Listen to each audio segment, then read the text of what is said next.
Jéhovah Jireh. Jéhovah Jireh. Et il portait les dénommés que nous avons eu à notre et dernier travail que nous avons eu, Jésus est Seigneur.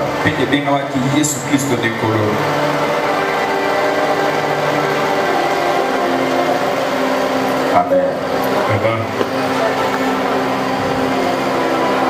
Nous avons commencé depuis les 17 novembre. Et aujourd'hui, nous sommes les 15. Et si tu prends ton calendrier, tu commences à compter jour pour jour, nuit après nuit, nous avons totalisé 25 jours aujourd'hui.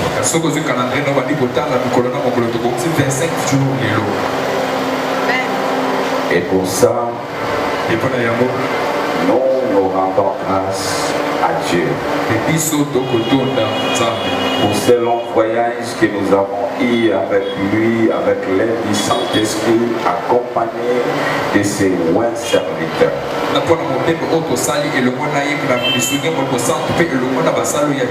Il trouve ici la gratitude profonde de mon cœur. Et que cette gratitude soit agréée. Un grand merci aux serviteurs de Dieu. Je vais bien citer tout le monde, mais trouver ici l'expression de ma gratitude en dépit de vos multiples sacrifices. Vous avez été là et le Saint-Esprit nous a conduits. Tout s'est bien passé jusque-là. En fait, en réalité, aujourd'hui, ça devait être une journée de célébration, de louange à l'honneur de l'Éternel.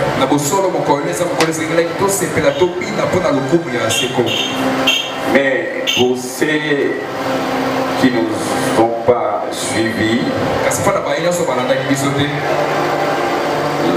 je voudrais vous rappeler ou rappeler à votre esprit et à votre âme et vous dire que vous n'avez pas bien agi. Mais avec Dieu, ce qui est important, c'est la fin. Et si tu es prudent cet avant-midi, tu peux bénéficier de la bénédiction que les autres ont bénéficié aussi. Si tu es d'accord avec moi, tu peux dire Amen. Amen. La première semaine, on nous a parlé sur les hôtels. Et chacun de nous a compris ce que c'est hôtel. Nous devons faire très attention. Il faut prendre à cœur des révélations que Dieu nous envoie, et dès lors qu'il nous envoie des révélations, ça devient les nôtres.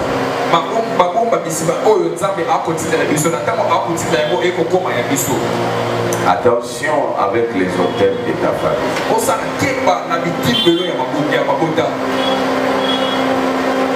Alléluia. Et moi, je croyais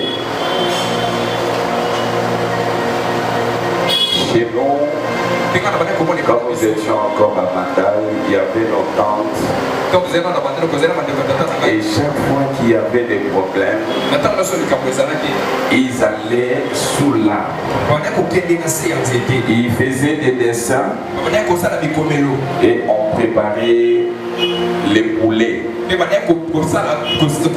on n'enlevait rien de ces poulets. On prononçait des paroles là. Et après avoir prononcé des paroles, on plaçait les poulets dans son entièreté là. Ça c'est déjà l'autel érigé. Et si la nuit, les chats et les chiens. Venez manger ce qui est présenté à l'autel. Et on supposerait que les ancêtres ont accepté leur cérémonie. Les autels. Mais qu'est-ce qui a été dit sur l'autel? Alléluia. Et toujours la même semaine, on nous a parlé sur les alliances négatives ici de nos familles.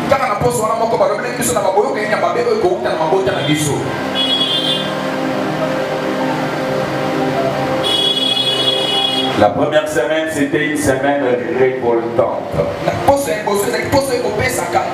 Une semaine de colère. Et Dieu l'a voulu ainsi pour activer tout le monde. Les alliances négatives ici de nos familles. Chaque famille, telle que nous sommes là, vous avez vos alliances. Mais je ne dis pas que ces alliances sont toujours négatives. Il y a aussi des alliances positives. Mais à 80%, ce sont des alliances négatives. Je vous avais dit ici, vous allez trouver dans une famille, les filles prospèrent, mais les hommes sont étouffés. Vice versa. Donc vous trouverez des hommes étouffés, inutiles, des sous-hommes, mais des femmes dans de bonnes conditions de vie. Et si vous pénétrez bien votre famille, vous allez trouver que ce sont des alliances ici de votre famille qui n'ont rien à voir avec la parole de Dieu. Mais Dieu a envoyé ce travail de 25 jours pour te sortir des alliances ici de vos familles. Alléluia. Quand j'ai reçu les mamans qui sont venues pleurer un membre de leur famille qui est décédé dans la famille de maman Léontine, Lynn est entrée au bureau et m'a dit ceci. Si je n'oublie pas, je crois que c'est ce qu'elle m'avait dit. Elle m'a dit, pasteur, priez beaucoup pour nous. Nous, au village, on ne se marie pas. Nous entrons seulement comme ça. On ne paye pas la dot pour nous. Nous sommes fatigués. Nous sommes fatigués. Ça veut dire qu'il y a des alliances aussi du contraire. Pas seulement des familles. Du contraire. Des tribus. Ça, nous allons voir l'année prochaine. Nous devons faire très attention. Tu vas sortir des alliances ici de ta famille. Est-ce que tu peux dire amen? Est-ce que tu peux dire amen?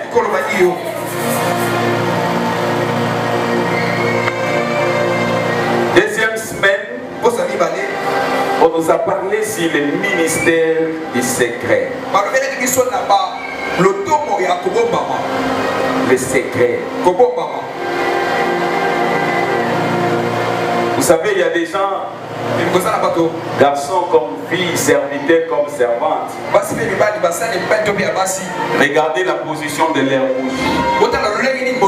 Leurs bouches sont comme ça.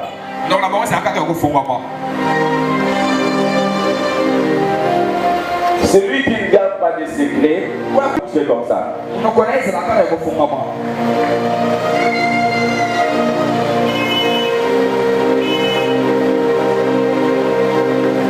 Spirituellement, ta bouche reste ouverte. Parce que tu n'as jamais eu de secret. Imaginez-vous Abraham Dieu va lui dire, tu me donnes ton fils unique. La femme qu'il appelle Seigneur. Abraham prend la résolution de ne pas lui dire que Dieu m'a demandé l'enfant. Il a gardé secret dans son cœur. Il prend des serviteurs. Il monte avec eux. Il leur dit, restez ici. Moi et l'enfant, nous montons pour adorer.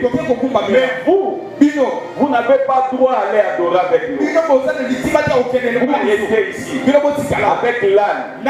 L'âne en réalité, aujourd'hui ça représente quoi? C'est un moyen de...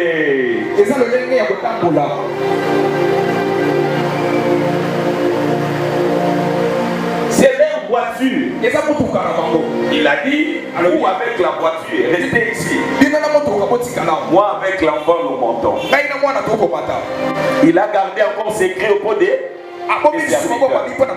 et nulle part dans l'enchaînement logique des Écritures, nulle part pour moi Sarah est morte sans connaître que l'enfant est monté à la montagne pour qu'il soit sacrifié. Sarah a koufa en train de faire moi na matana ngomba kwa ngombe sa mafika. Yo bien. Otembo lika bozwi moi mutu moka bengi yo na nzela. Yo wana kwa ina baninga na yo. Oyimbi lelo. Garçon moka bengi ngana nzela. Mama wana suka. Ngambe mo pale. La majesté.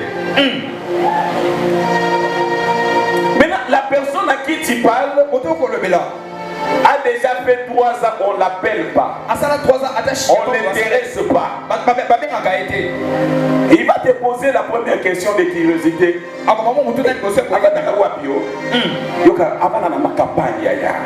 campagne.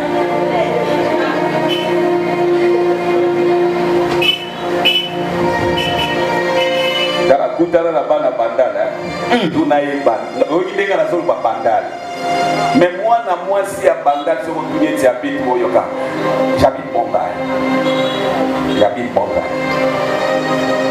azo kazo miyo katamba solo bango mais tuna mona moi ça va na masi la bana na changu yaya uzata na sengwa komina yote sois fier.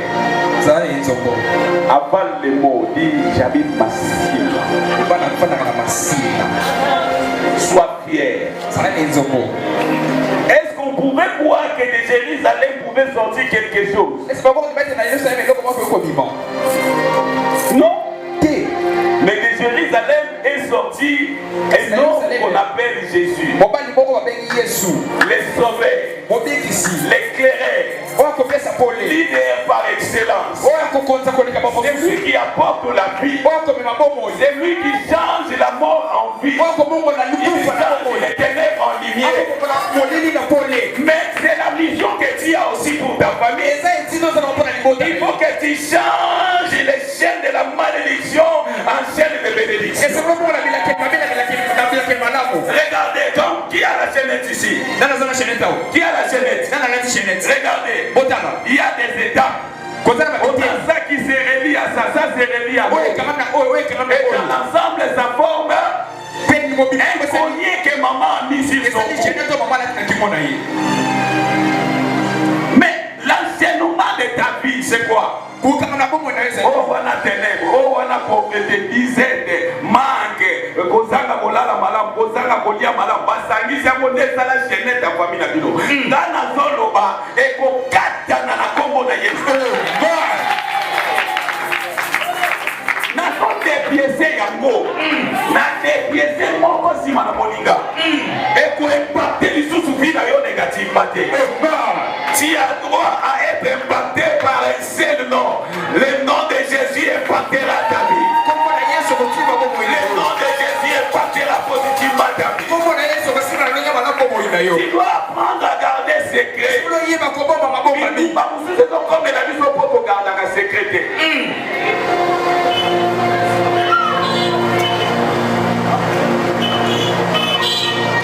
Aïe, garçon, et puis ce qui est bizarre, au vu même numéro de téléphone, on peut c'est pas camarade là. À Béni. Et Georges, il y a un camarade Ani Moussembe. Est-ce que tu as beaucoup de temps quelque part? Parce que vous avez Bernadette avec qui Ani Moussembe. Ben Croussi. Allez, yo Ani Moussembe. Kinobika. Tikala Kuna. Atali Alobi. Et ça là qui est fallait yo de Nalinga. Azui pour toi liboso na carnet noir. Au moins il moto pour ça pour bien moninga à qui tu partager des secrets. À comment qui maillot. Quand tu vois quelqu'un t'éviter dans la vie, sache qu'il y a déjà quelqu'un. Apprends à garder les secrets.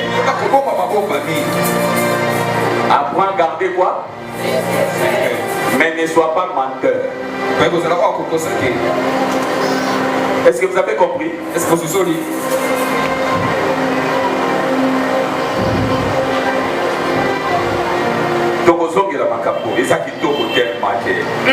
Et après, nous avons, la même semaine, on nous a parlé sur les 3 jours. Les 3 jours.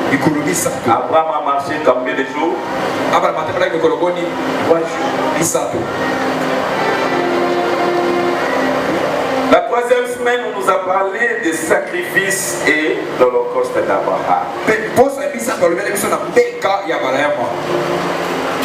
Et toujours la même semaine, on nous a parlé de Jéhovah Jireh. La 4e semaine, on nous a parlé sur l'image de Christ.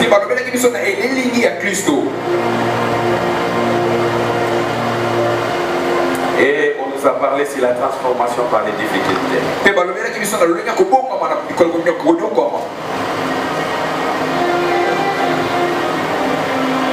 Et moi je vous dis aujourd'hui, l'Éternel Dieu est la seule voyance de ta vie. Voilà ce qui a été en conclusion pour me permettre d'avancer, ce qui était en conclusion, tout ce qui a été dit ici, enseigné pendant tous ces jours que nous allons dépasser.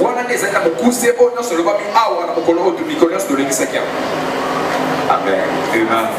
Amen. Amen.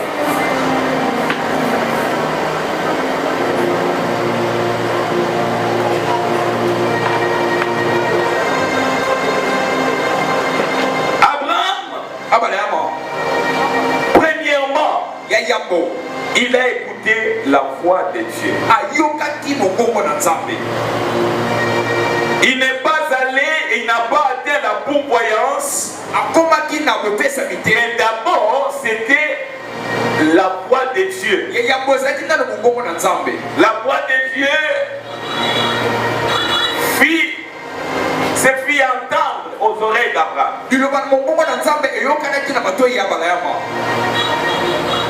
Et que disait la voix de Dieu? La voix de Dieu demandait officiellement son fils.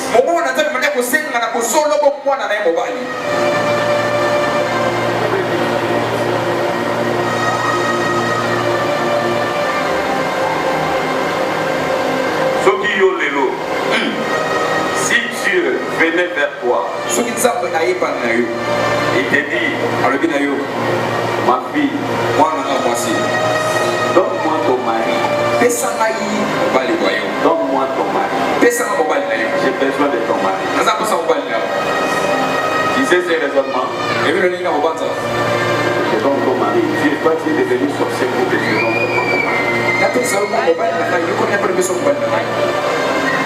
Non, je ne vais pas. Alléluia. Dieu vient encore lui dire, sors de ces mariages. Je te donnerai un mariage qui a un mari qui a beaucoup d'argent. Tu vas te retrouver heureuse dans la vie. Il regarde et dit, je me suffis de celui qui est pauvre. Je ne sors pas. Alléluia. Amen. Oh, cette voix peut se faire entendre pour savoir si elle aime réellement son mari.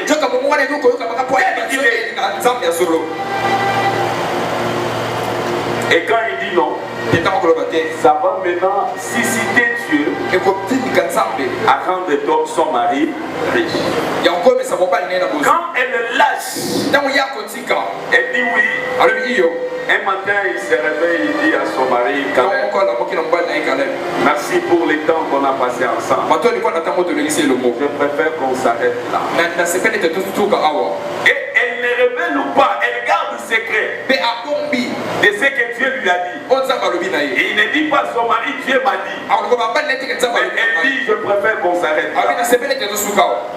Ils sont en Afrique, ça a un mariage à Taïbé. Na poto ne basanga mariage à Taïbé. Au Sekina moi si vous qui fait restaurant Molier, il y a mon délai. À la mouille na tonga Taïbé Bernard.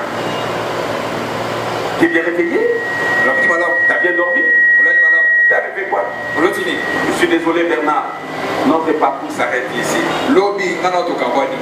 S'arrête ici. Je rentre chez mes parents. Et si tu poses la question, ils ont déjà fait 5 ans ensemble. Les blancs vivent comme ça. Et ils trouvent ça normal. Mais chez nous, quand il vient me dire ça, d'abord, on va les apasser. Il y a un bon ou à 2 jours dans votre soufflement des balles.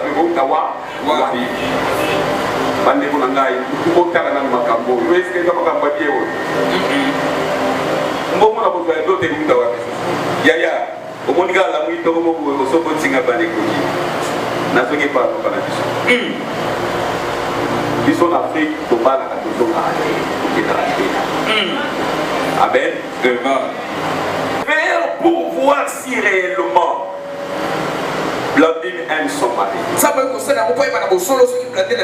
Et dans le plan, il a déjà prévu une voie d'élévation de Caleb.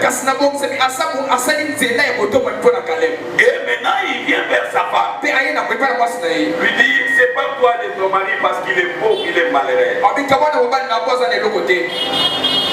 Et lui regarde Dieu dit, mon mari n'est pas pauvre, il n'est pas malheureux.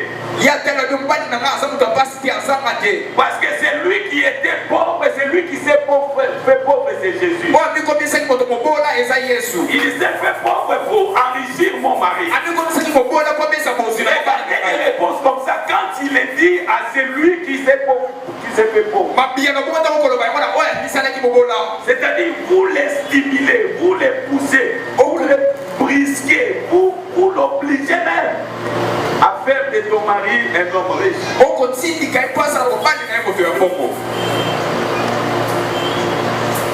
La parole de Dieu, quand nous les recevons, qu'est-ce que nous en faisons? Qu'est-ce que nous faisons avec la parole de Dieu?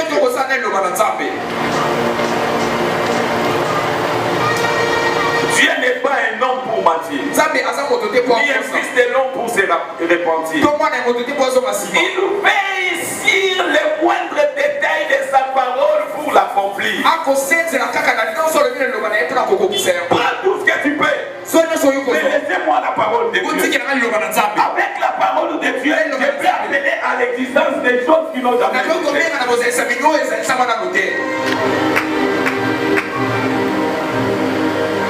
Première chose, Abraham a écouté la voix de Dieu. Après avoir écouté la voix de Dieu, Abraham est entré en mode foi. Deuxième, c'est la foi. Abraham avait la foi avec lui. Parce que si on n'a pas la foi, on ne peut pas aller à la troisième étape. La vitesse s'arrêtera quelque part. Et Abraham avait la foi avec lui. Il s'est dit, le Dieu qui a donné, il est capable de le faire. La foi marche avec des souvenirs. Je ne sais pas si vous comprenez au moins ce que je suis en train de dire. David devant Goliath. Goliath lançait des filles. Il a déconsidéré David. Et Et David lui-même était conscient qu'il n'avait pas de l'expérience. Il expérimentait en domaine de guerre. Il savait utiliser les armes. Mais David était incapable même de porter des cuirasses. On lui met les casques d'Isali. Il dit non, moi c'est trop lourd, je ne supporte pas ces choses. Enlevez-moi ça. Et cet homme lançait des défis contre le peuple d'Israël.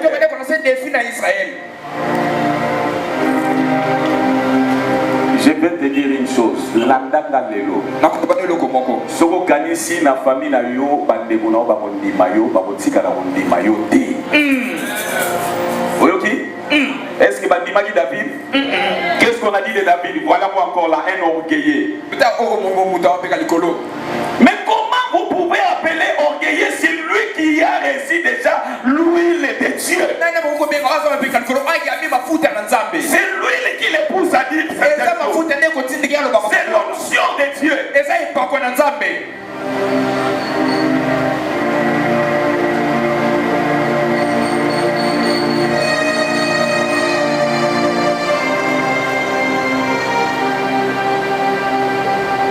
Osama na bandima kaote.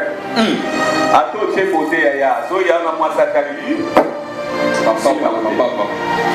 Mais so ki yache yoko kumisaye. So ya zo kumisote yope ko kumisaye te. On doit considérer yote yope ko considérer que oti ya nyoko mana complexe pamba okufa mwana mke. On t'a considéré en position, on t'a considéré. Si on a considéré, ils ont considéré que c'est comme nous. On a considéré. On les dit, c'est là, on appelle les dit, c'est là. On a dit, c'est là, on a dit, c'est là, on a dit,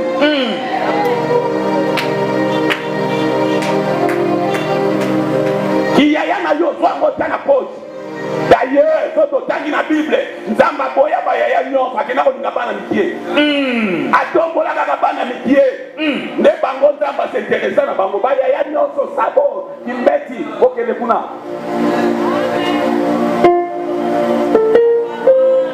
Eri ko banga te. Nzamba sa pona yo yaya. Yoko za mwana mke na famille. Ozane loko ya bana mikie.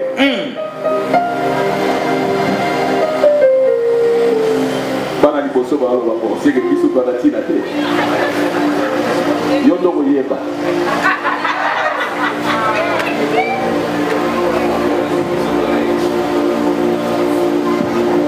Mais au moins loko na yebi, Yesu lokola mwana liboso apesa pe malaya na bana liboso.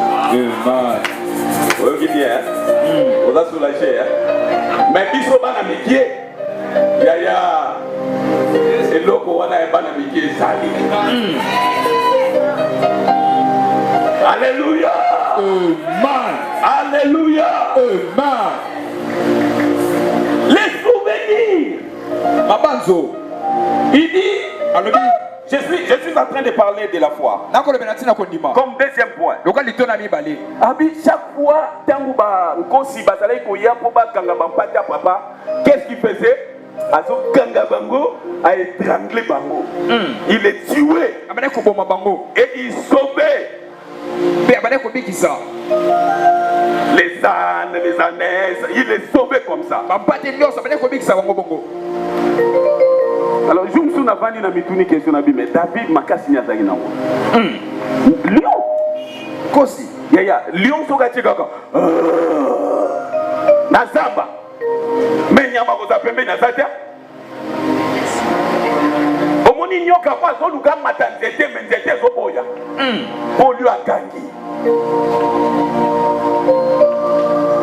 Et notre Jésus est le lion de. Yes, Nabiso Aza. Les lions de Kosina. L'Obango bien dit. Kosina Yuda. Il est le lion du centre évangélique Les Torrents. Azam Kosia centre évangélique Les Torrents. Alléluia. Amen. Jésus est le lion du centre évangélique Les Torrents. Azam Kosia centre évangélique Les Torrents. Il écrit. Bien-aimés, tes ennemis seront dispersés. Tes voies seront ouvertes. Parce que Jésus-Christ Il écrit sur toi. Il écrit sur ton bonheur. Il écrit sur ta paix. Il écrit pour tes enfants. Il écrit pour ton élévation. Il écrit pour ta restauration. Et quand il s'est souvenu de ce que Dieu faisait avec lui, il a dit à Goliath, Goliath, au monde de Lelo, Mutu na yo, ekokatama. Banani ba Goliath soto na yo.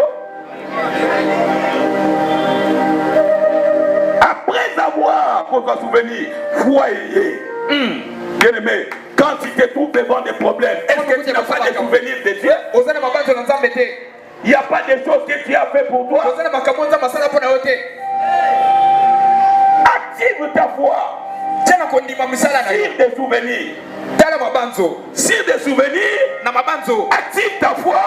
Et Dieu fera quelque chose.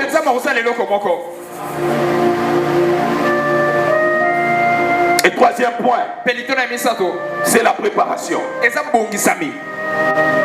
Abraham a préparé la mission. Il a pris des serviteurs.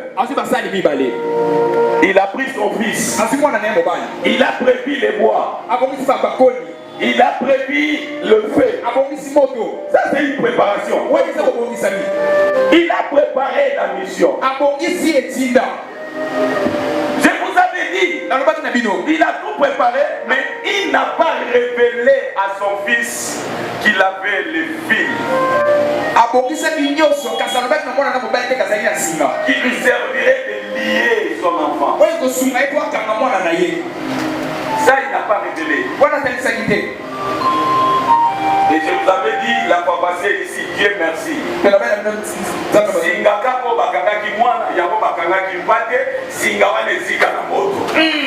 C'est-à-dire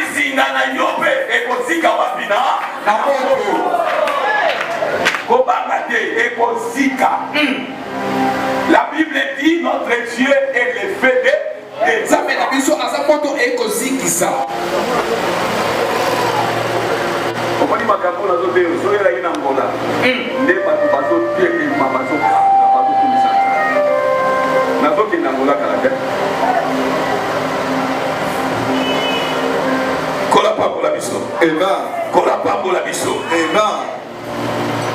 il a préparé la mission. Il a bien préparé.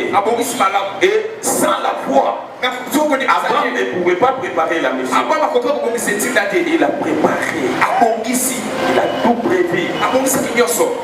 Et quand l'heure du départ a sonné, il a dit à ses serviteurs, prenez la voiture, démarrez la voiture. Et pour moi, j'estime, l'un était chauffeur et l'autre était mécanicien. Peut-être nous aurons une panne quelque part. Vous allez arranger la voiture. Il a pris la laisse avec lui, ils sont partis.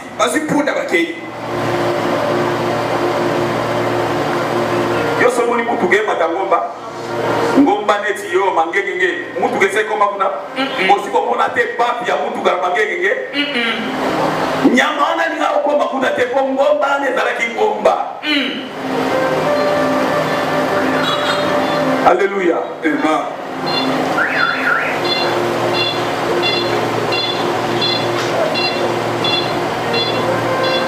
Il faut bien préparer les choses.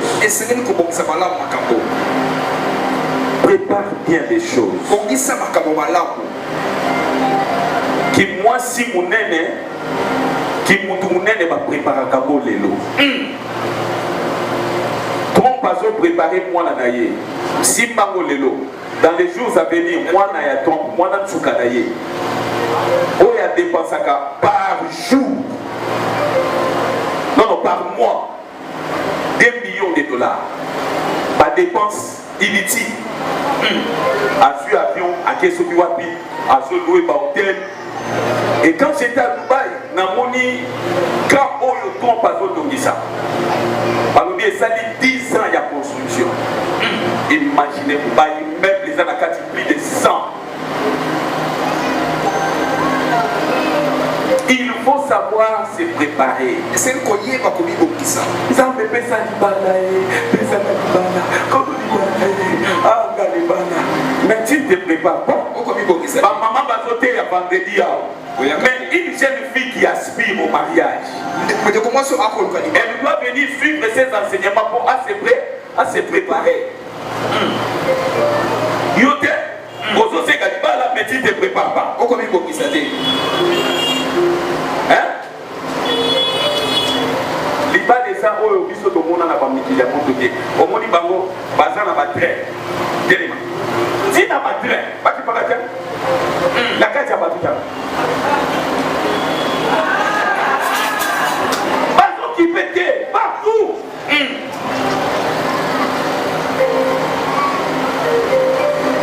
C'est ça ce qui na sali oui. Ce qui vous a coupé. Tu peux péter les pas ça. Et ça pour monter.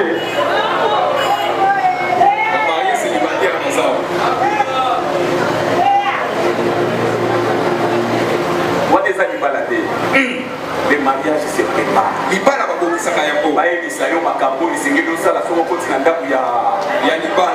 Les difficultés que vous avez aujourd'hui, c'est parce que vous n'avez pas été préparé. On vous a poussé à vous marier, mais on ne vous a pas préparé. Et quand on vous a poussé à vous marier sans préparation, on est sous. Mukolo na koya pana yo. Na kota katina chambre. Nana mama to kota. Yelo ba liboso to dala ka chambre. Yo ka salite. E ba to na venir. Ogine mo mo ebisi o ko isa na pe yo. Mususu kuna lobi chance biso za la biso na beto te to taka musu na se. Mais attends musu na se to ko tombola musu. Yo bi te so ki poussière les côtes na musu ke na va na se. Mususu pe yo ga lobi ya. Ah papa, nyonso no lobi biso to ze paranye biso to la biso na carton.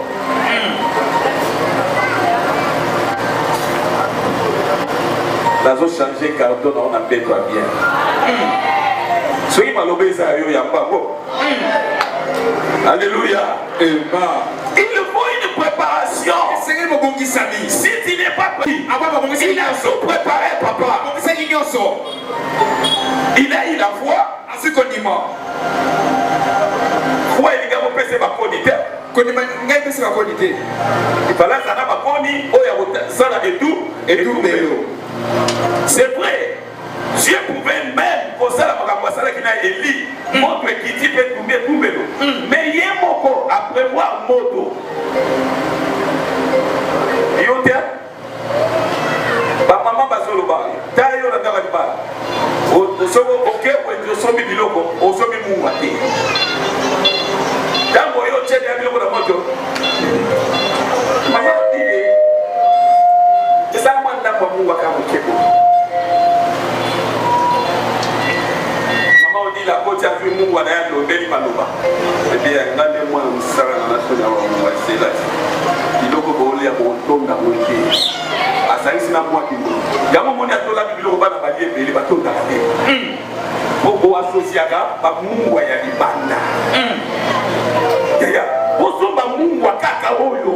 Me yakola na matia ba mama basolo belango. Oza la préparer. Eza na biloko mwasi akozanga na ndaku te. Alimete kozangate, mungu kozangate, le kozangate na ndaku na yo. Mbeli kozangate. Zala na mbeli ya mapa, zala na mbeli ya musuli. Eloko yo kufelaka, ozalaka belo. Mbega na telefone nzambe na ngai. Abonnement. Ba telefone na bino soki ezalaki possible te na lakeli yango. C'est-à-dire qu'on t'a qu'à m'aider qu'on t'a raté. On a comme aïe, bah comme m'aider pas. Aïe, tu as découragé. On t'a dit qu'on qu'elle est. Parce qu'on y va qu'à m'aider. Amen. Ça me ça la peau. Et c'est quand même qu'on a la peau. Amen. Et je fais ça la l'église. Yé papa la photo c'est là.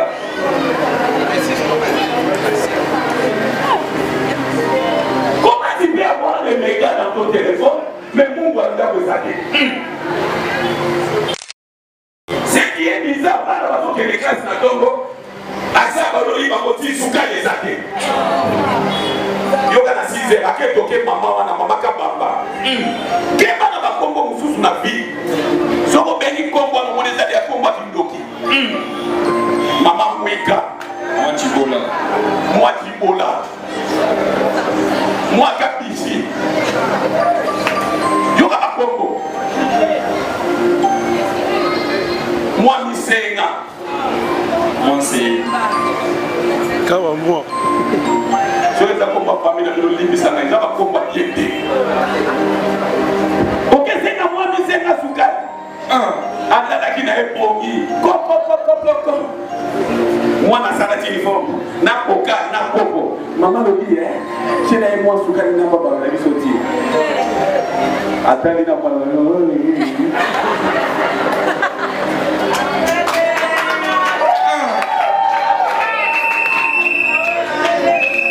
alléluia wana fikeli yo mwana te parce que tu n'as pas été préparé. Toi, tu as quitté. Tu n'as pas été préparé. Tu as quitté.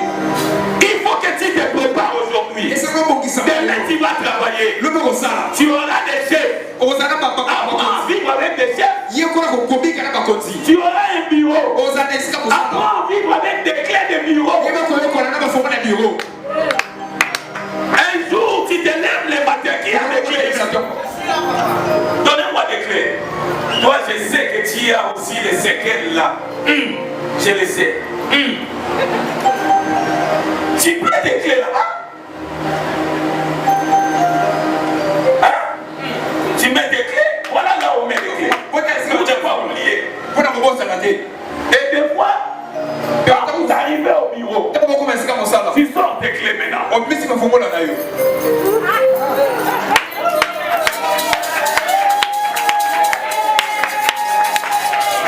Alléluia.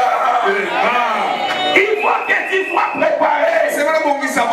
Moi, quand j'arrive au bureau, quand je monte des escaliers, parce que je suis au deuxième, tous les subalternes, quand ils me voient, ceux qui montaient s'arrêtent. Ils se tiennent à côté. Bonjour chef. Bonjour chef.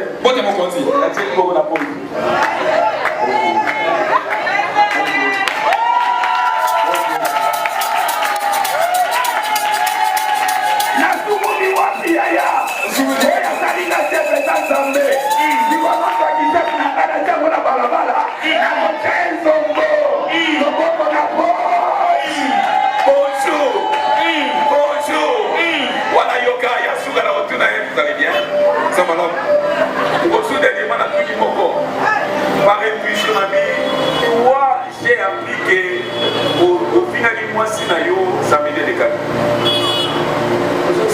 Chef, comment tu savais? Mais c'était sa faute, même c'est blanc. On sait faire ça.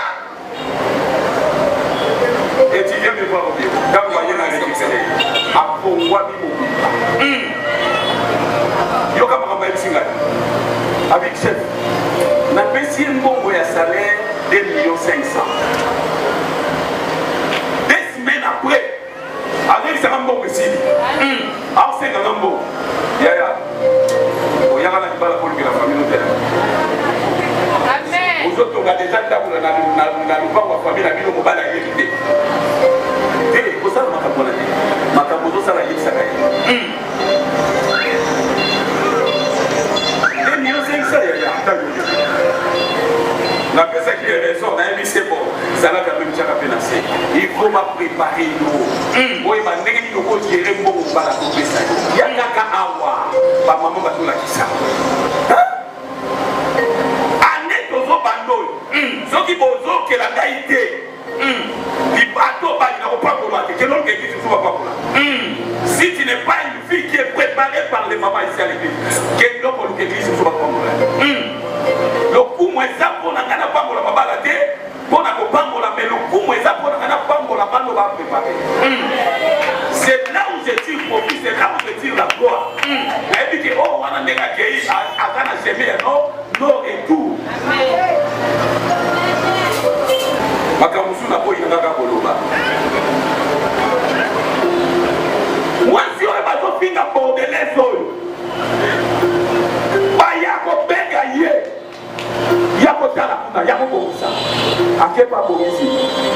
choses que je ne peux pas vous dire.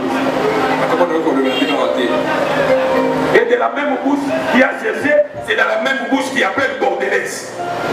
Je n'ai pas honte de vous le dire.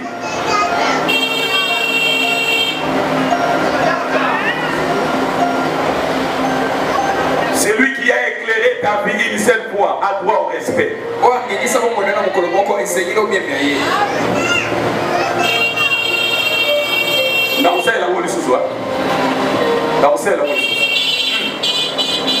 Tu es mon épouse, ma charmante.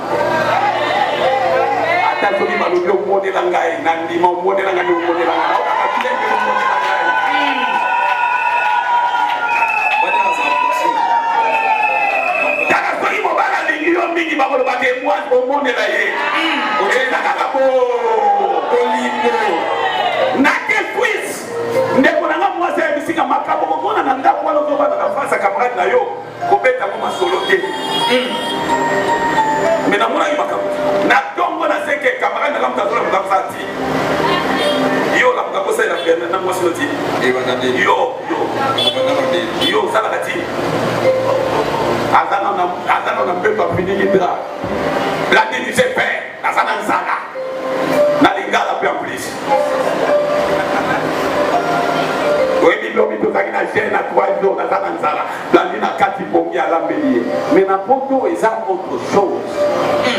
Mais maman Fifi,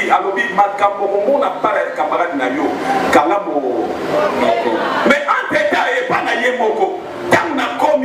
c'est lui qui m'a réussi, c'est son mari. Papa, si moi qui est là, mais ceux qui vont lire, il y a bon ouais, ça dit. Parce que ceux qui m'ont dit, il y a moi ça mon là. Ceux qui ont dit, il y a des gars qui ont dit, ceux qui ont dit, il y a des gars qui ont dit, ngana zana éducation wana te molimo mosamba préparer ngai na batela mwasi na ngama yo molimo mosamba na osoka talaka distrait eternio oya ngai azaki distrait atinda ngana nzela ya mana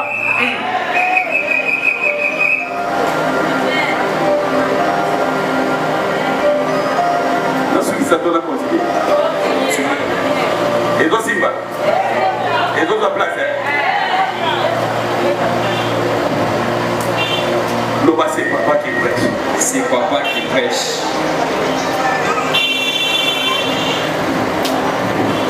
Au monde des serviteurs, on a vu comment on a église à quoi m'a dit quoi. Dans la keba. Moi, c'est à la musique, yo musique. Célibataire marié. Mais tu as sauvé la tête. Mais non, comment est-ce que ça va y est?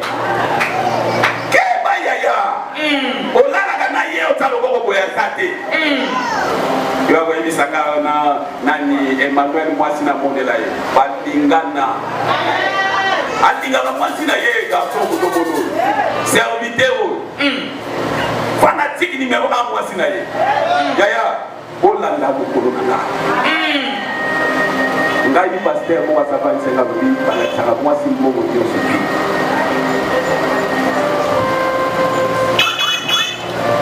C'est la vérité. Et puis, pasteur, nous avons les amis, même si papa, là, la procaté.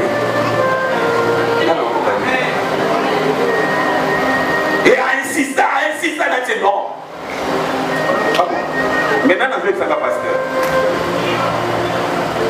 Pasteur, il y a du sangai. Il s'est baloué à tomber la radicole au sous-souté. Dans la quête au sacolé, la yéke, nous avons l'ingé le fiancé. Pasteur. Nyonso pasteur à Koloba et ça est examiné. Yomoko Moutoufoz a déjà préparé. Vous avez dit que Naïna Vina Gana Ligaga, moi si à Poye Yapoui. Ce que mon qualité, on les a pas Mouzombo, à pas Mouyaka. Mais qualité, on a trouvé ta Katinaye. C'est-à-dire, il est déjà préparé que qualité, on a mis dans la Zolinga. Baba la Kaekol, au Tékénebe. Baba la Kapeli Banda et moi cité. Baba la Kapekati à moi si.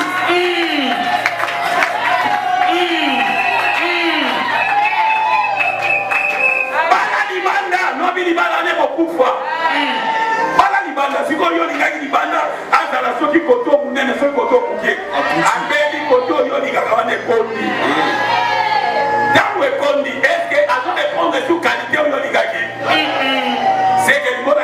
bokolinga mosusu oyo akorépondre là-bas obédience. Merci papa.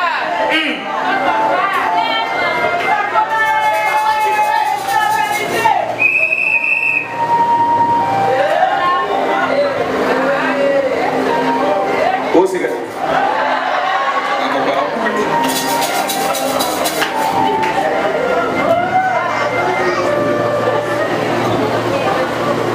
Kola pour la biso. Sokola motema na lokola kanda. Ngamona pona boito wasaka motema.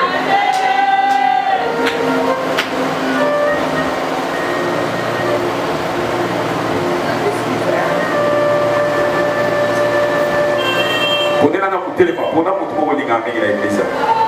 Moko ka. Na ina sali bola na kombo na yo.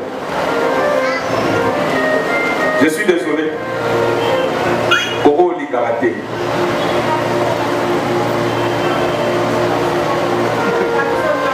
Alléluia. Alléluia. Alléluia. La bonne ina soukawana. Mais au moins, Eza, il a fait il y a 7 points. Où Eza, il a 4 pas.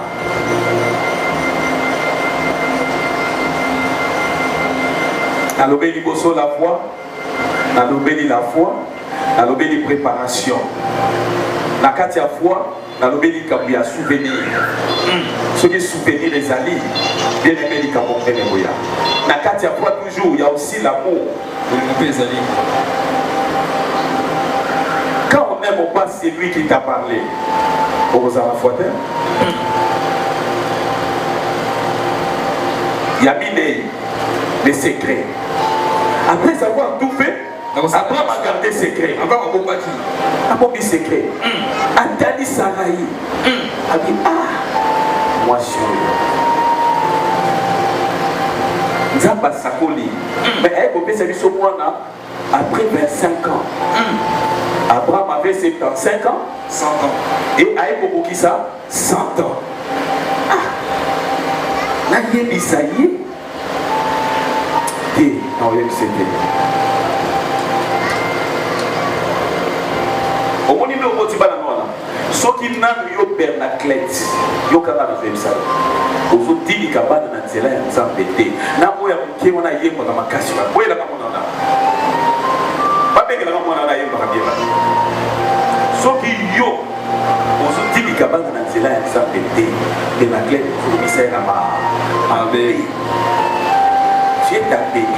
Si vous avez la plaisir à vous dire, pas de Dieu sur la couture. On a vu exemple dans la vie de mon ami. Moi, je me sens pas si bien. La bande n'a pas de couture. Oui, ce cas suit. Vous allez écouter ma salis. Amen. Amen. Amen. Amen. Nasa va jumelle mi balé nanda. Moko. Ce qui est ça dans le monde, c'est ça. Au monde, on l'a dit. Oh, il y a beaucoup de choses à faire. Il y a des gens qui arrêtent de plaire. Bon, apprécier. Il y a Zanga, mais il y a les Zanga. Déjà, on sait comprendre que n'a pas envie de parler. Oh, à vous à la côté, Maya, pour n'y garder qu'on aille. Bino, maman, pour y vivre ma caboua. N'a pas ça. N'a pas ça. Mais qu'on l'a dit, ça n'a pas de sous-souté qu'on y a un niveau. Manque ya mayele où ils qui est ya bakoti ya Joseph. Les bisana na benga manque ya mayele. Ezala kati na bilote. Na bakona ne boy. Parce que te kapila baba dans l'église. Ouais, puis la mort ça.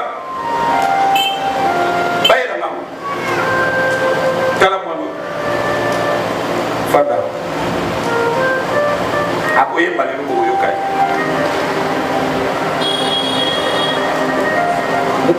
Likabu ya koyemba etambola na likabu ya pasteur etambola mi balé et voilà que ça mwana oyo kati na ye ba trace ya kozala pasteur ezali soki mama na yasa comprend akozala zo bela akukami alobi ya osambela pour moi lokola déjà eza na kati na ye soki abeleli nzambe nzambe wana mosalaki oza na bapaster na bandako na bino bozoyeba te ozokeluka bango mosika ozokesala confiance kaka na baoyo ya baeglise ya batalongo ya bapebalongo ya bamalongo. Mais tu as un pasteur chez toi à la maison. Mets-toi à genoux, dis à ton fils, prie pour moi. Dieu nous a donné des valeurs. Est-ce que papa Simon peut être malade? Il se met à genoux, il dit attends, prie pour moi. Si tu ne considères pas ces garçons, qui peut les considérer mieux que toi? Il faut considérer ces garçons comme serviteurs de Dieu. N'aie jamais porté des injures sur lui. Mais l'orienter.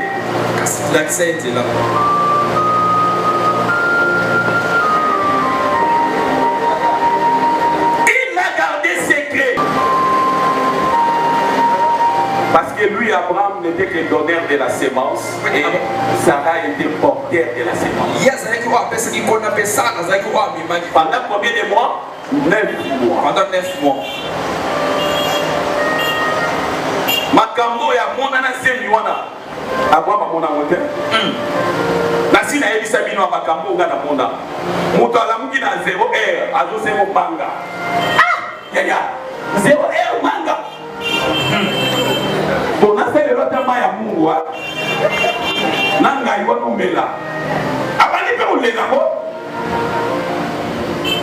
bongo na sala keri nzamba alala kate nzeta manga moko mpepe mena musale ko iba manga wana mbesu ko itale bele na lokoti ya bele na ina una kwa kina sambe to komi 23h40 akumo luka manga na ifizela na bendi ba sashi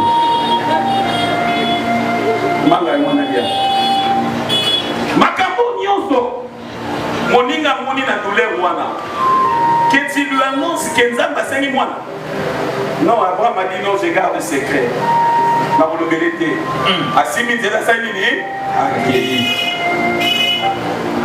apprends à garder secret dans ta vie. Je l'ai déjà dit ici. Apprends à garder secret.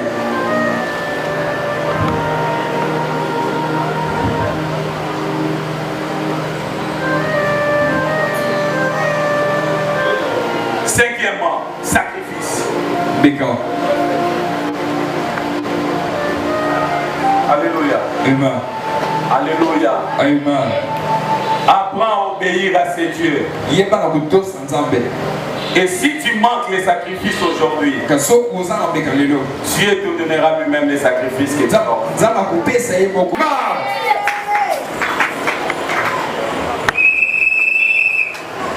Il y a Souka pour terminer. C'est le surnaturel. C'est le surnaturel. Gloire. Yebisana nyama wana utakwa. Nyama wana utakwa. Est-ce que vous avez dit que nous avons pas volé pour l'amour, vous avez pour le monde à la prochaine? Est-ce que vous avez bien? Na tous les jours, vous avez bien.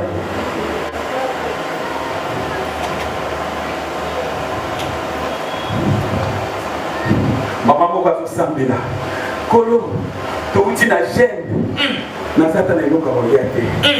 Nous avons dit que nous avons dit que nous avons dit ata 10 fois vous bali pesate nzambe ata ya suka ya pango ezate mama mo ba mutay boulangere na mamba na muto ayoki ausala prière fenêtre a fowa abiko ata misusu na kopina ba mutay bon nazo boîte de mapa na pese na mbonga sukali na tele mateka ndamu na sachet ba mama bateka ba mateka ofele siko akoloba ndani ya pesier. Maman a vu mapa, c'est à qui la sache. A vu mon, a vu manteca, a qui a quoi qu'il y a fait. Si ça vous semble à mon image. Il y a prière et prière. Il y a ça, on a mis la pourquoi l'équipe. Au nom de Jésus. C'est une prière sans concentration. Il y a la prière la concentration. Adam va y avoir besoin de battre tant. Tu es le Seigneur, tu es Jésus, qui est semblable à toi.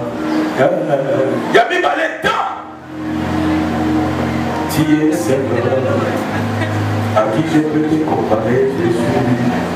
Alléluia. Il y a mis ça, il y a Oligolinga Tokokata.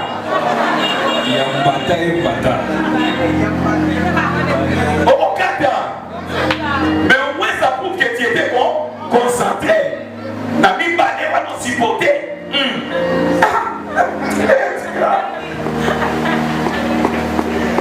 Alléluia. Maman si prière atali manteka, atali ngomba losomba sukali. Alléluia. Alors bien Saraka. Kolo Saraka. Bato balabake ino Saraka ke. Nana lobile lo Saraka. Bon moi je vous pose la question, qui a répondu à sa prière? Qui a répondu à sa prière? En mettant un homme en doute. Qu'est-ce que cette femme-là dira? Mais entre-temps, c'est la réponse de sa prière. Zamba Djaba ton doute, Yaya. Adjaba moi en doute. Bakota na doute pour la mais entre-temps, c'est la réponse de Dieu.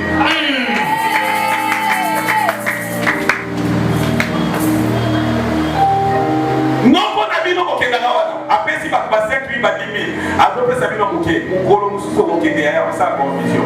Après vous enveloppe à 10 000, après sur Azuro ya qui après c'est mon mususo. Sur la peine yo le oui, on peut ça yango parce que les aïeux au yon les gens va utiliser au pèsement. Na zombe ya déjà voiture et pas ça la peine taxi. Dès que la première propriétaire la voiture. O etika la ina zombe la ko on en passe.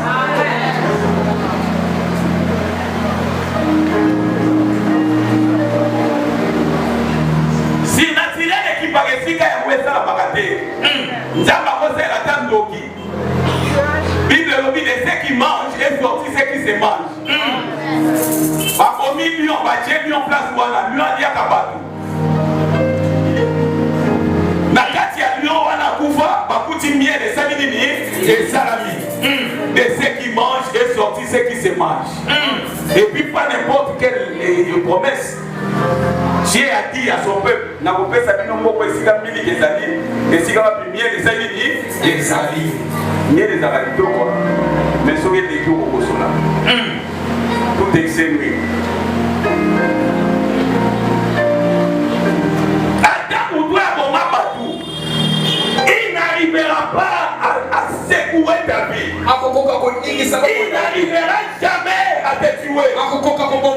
Si nous bouffons des gens, moi je déclare de ceux qui mangent et sortis ceux qui se mangent, de ceux qui prennent la vie des autres et sortis ceux qui vont faire prospérer ta vie, de ceux qui appellent les ténèbres dans la famille et sortis la lumière, parce que toi tu es un enfant de lumière, toi tu es celui qui est appelé à être éclairé. Que la lumière soit son passage. Il est dit les ténèbres ne régneront pas sous nous. J'appelle la lumière de Dieu dans ta vie. Que Dieu éclaire ta vie. Que mon Dieu éclaire ta vie. Que mon Dieu éclaire ta vie. Même l'ignorance de ta vie soit éclairée. Que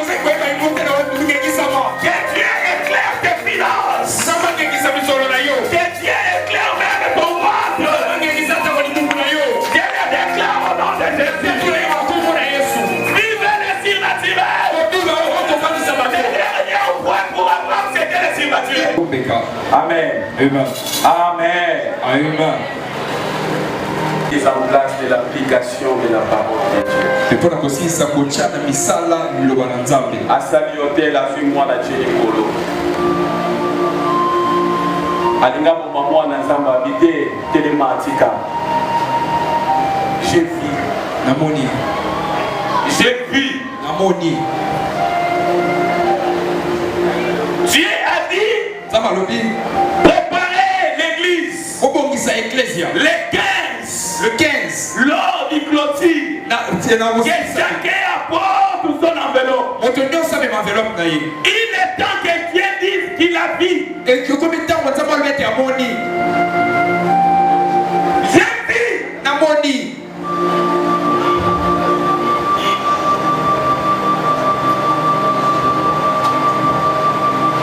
Et nous, c'est autre chose. Ils sont exemples à mon sous. Prends ton enveloppe. Enveloppe d'ailleurs. Avant que je continue. Je veux que Dieu dise que j'ai vu.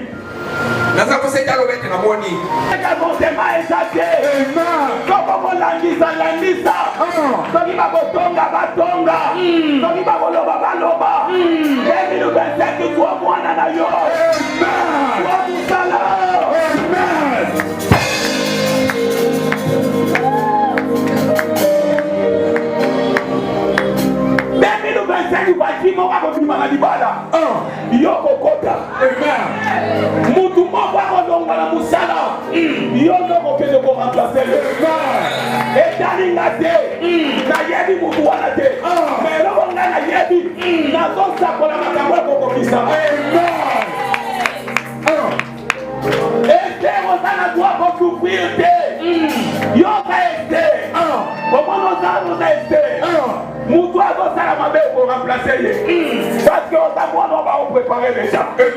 Ah, ça fait la taille. Vous pouvez voir ça qui a dit que moi, ça qui a dit. Il y a d'autres choses à vous sauter. Il y a d'autres choses à vous sauter. Alors, on va dire que moi, il y a encore.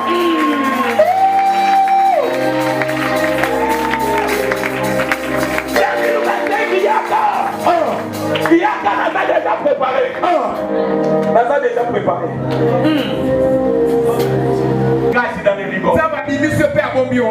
L'accident loin de toi. Coordonne à l'accident. Que toi-il ne seras pas partie de l'accident. Je le déclare au nom de Jésus. Même si on t'avait déjà préparé. Même s'il était déjà prévu. Que tu sois sacrifié. Ou ton frère ou ta soeur. Moi je le déclare au nom de Jésus. Je bénissais les restes des jours. Et je déclare au nom de Jésus 2025 tu vas entrer et tu vas les terminer. Tu vas les terminer.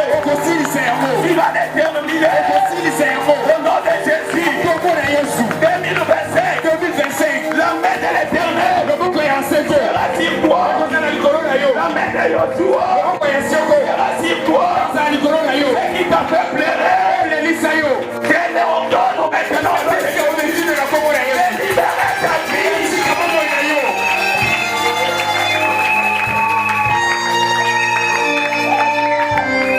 Je viens vous-même en qualité de votre pasteur.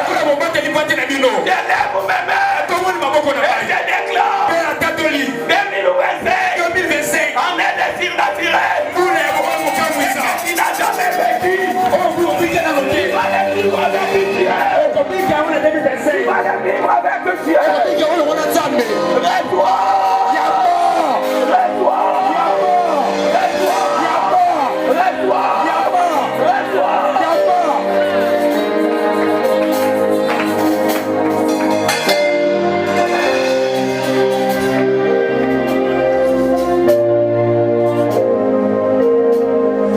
Ceux qui sont assis, tenez-vous debout. Ma fille, lis-moi ces versets, lis-moi les versets philippiens. À tous vos besoins. Mon Dieu pourvoira à tous vos besoins. Quels sont tes besoins? Quels sont tes besoins? S'il y a des besoins, quels sont tes besoins? Il n'a pas dit quelques besoins. Mais l'Éternel nous a dit il pourvoira à tous vos besoins. Tu vas comprendre le gâteau. Tu vas comprendre le gâteau. À tous vos besoins. L'Éternel nous a pourvoira. À tous vos besoins. Je vais voyager. Il me donnera le visa. Je vais la bonne santé. Il me donnera la bonne santé. Je vais me marier. Il me donnera le mariage. Il pourvoira.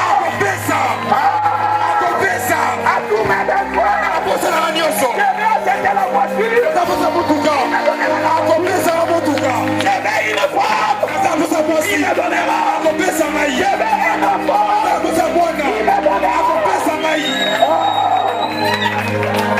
Quel est ton besoin? mabota nazali nini Si tu vis sans besoin, tu vas disparaître. Tout homme qui vit doit avoir des besoins. otoyosa Selon sa richesse. Selon quoi? konanzama nini Selon quoi? konanzama na nini L'or et l'argent. lolope mosolo L'or et l'argent. lolope mosolo L'or et l'argent lolope mosolo appartient à l'éternel Dieu. seko nzambe Est-ce que Dieu a une richesse? tabakala mosuli Oui. Mukolo muswali na kuta pako. Ayebisi mo ekoli. Aponaki docteur te. Aponaki mutu adome. Mutu ayebi koloba mbisi. Alobi yo bien. Kende oloba mbisi. Atindaki mutu adomaine wana. Omoni na domaine oyo ya vi na yo. Bakopona kaka yo.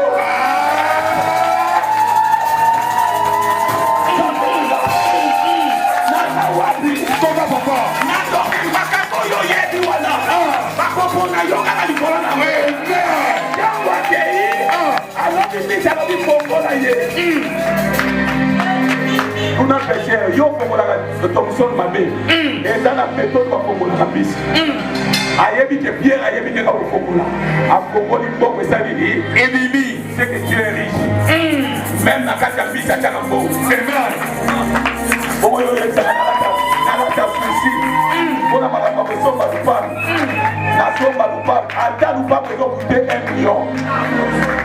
Yebisaka ntango alobi 1 million. Na nyokwami. Ndenge na nyokwami te. Ndenge mpe nzambe akonyokwama te kwa fete so.